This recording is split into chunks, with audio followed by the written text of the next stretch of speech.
Hi అండి, welcome back to my channel cooking for you99. ఈరోజు నేను బంగాళదుంప ఫ్రై ఎలా చేసుకోవాలో చూపిస్తాను. దానికోసం ఒక కడాయి తీసుకొని అందులో ఒక 3 to 4 టేబుల్ స్పూన్ ఆయిల్ వేసుకోవాలి. ఆలుగడ్డని ఇలా చిన్న ముక్కలుగా కట్ చేసుకొని ఆయిల్లో ఫ్రై చేసుకోవాలి.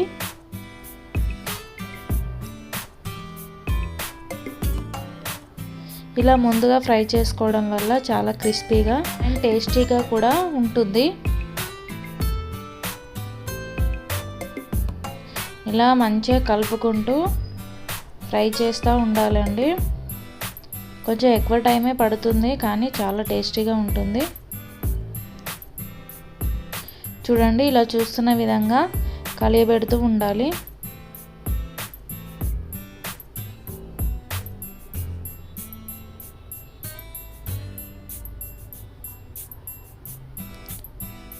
చూడండి, ఇలా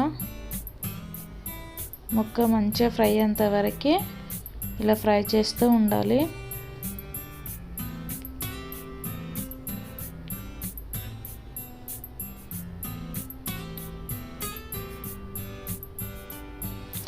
ఆల్మోస్ట్ ముక్క అంతా ఇక్కడే ఉడికిందండి. ఇప్పుడు వీటిని ఒక సైడ్కి తీసుకోవాలి. అదే కడాయిలో ఒక 3 టేబుల్ స్పూన్ల ఆయిల్ వేసుకోవాలి. ఇలా ఆయిల్ కొంచెం వేడయ్యాక ఇందులో ఒక 1 టేబుల్ స్పూన్ జీలకర్ర వేసుకోవాలి.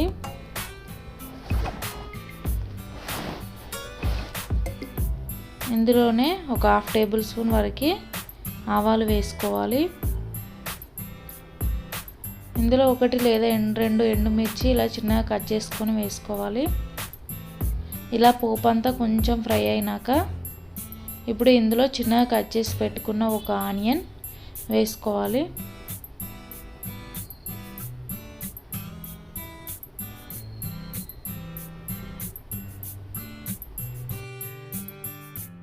అలాగే ఒక 3-4 ఎండుమిర్చి ఇలా పొడవుగా చిన్నగా కట్ చేసుకొని వేసుకోవాలి.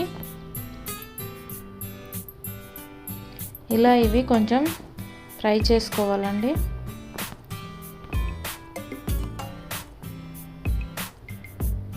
చూడండి, ఇలా కొంచెం ఫ్రై అయినాక ఇప్పుడు ఒక రెమ్మ కరివేపాకు ఇలా తుంచుకొని వేసుకోవాలి. ఇవి కూడా కొంచెం ఫ్రై అయినాక ఒక 1/2 టేబుల్ స్పూన్ పసుపు వేసుకొని అంతా కలిసేలా ఒకసారి ఇలా కలుపుకోవాలి. ఇప్పుడు ఇలా పోపు కొంచెం ఫ్రై అయినాక మనం ముందుగా ఫ్రై చేసి పెట్టుకున్న బంగాళదుంపలను యాడ్ చేసుకోవాలి.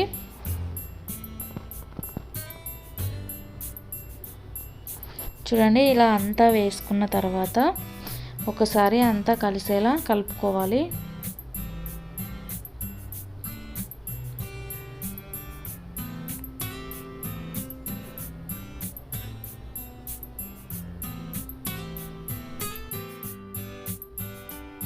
ఒక 2 నిమిషాల వరకు ఇలా ఫ్రై చేసుకున్నాక ఒక 4-5 వెల్లుల్లి రెబ్బలు కచ్చపచ్చగా దంచుకొని వేసుకోవాలి. ఇలా వేసుకున్నాక ఒకసారి అంతా కలిసేలా ఇలా ఒకసారి కలుపుకోవాలి. ఇవి కూడా కొంచెం ఫ్రై అవ్వాలండి.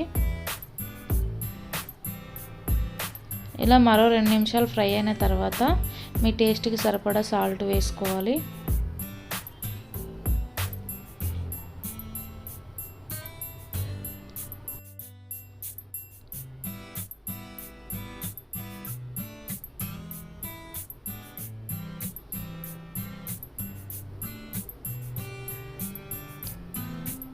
ఇలా కొంచెం ఫ్రై అయిన తర్వాత ఒక 1/2 టేబుల్ స్పూన్ ధనియాల పౌడర్ వేసుకోవాలి.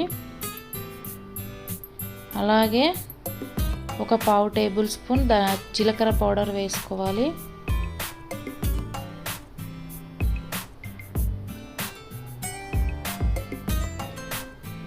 ఇలా వేసుకున్న తర్వాత ఒక 1 టేబుల్ స్పూన్ వరకు చిల్లీ పౌడర్ వేసుకొని ఒకసారి అంతా కలిసేలా కలుపుకోవాలి.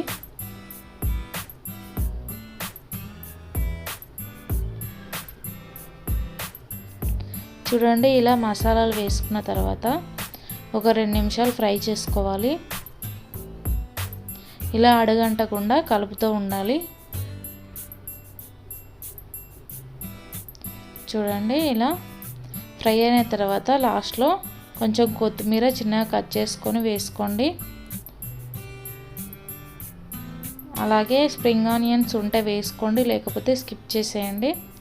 అంతే అండి, చాలా సింపుల్గా ఇలా బంగాళదుంప ఫ్రై ఇలా ఒకసారి ట్రై చేయండి. అంతే అండి. నా ఈ వీడియో కనుక మీకు నచ్చినట్లయితే ప్లీజ్ లైక్ చేయండి, షేర్ చేయండి, సబ్స్క్రైబ్ చేసుకోండి. Thank you for watching.